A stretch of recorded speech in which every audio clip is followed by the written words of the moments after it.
How to fix Airdrop not working on iPhone. Hello guys, this is Atticus and welcome back to another video. In today's video, I'm going to teach you how you can fix Airdrop not working on iPhone. So before we begin, if you guys are new to our channel, head down below and hit the subscribe button so you don't miss out on our future videos. Also, press the bell icon so you get notified when we release our new videos. Now let's get started.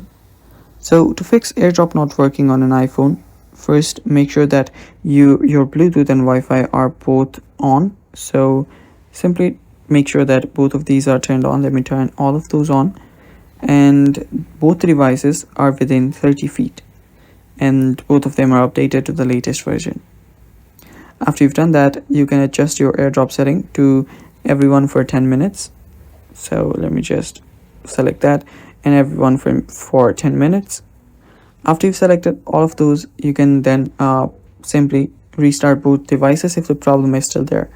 So you can restart by pressing and quickly releasing the volume up button, pressing and quickly releasing the volume down button, and long pressing the side button until the Apple logo appears. Then your iPhones will restart and your problem should get fixed. If not, you will want to disable your personal hotspot.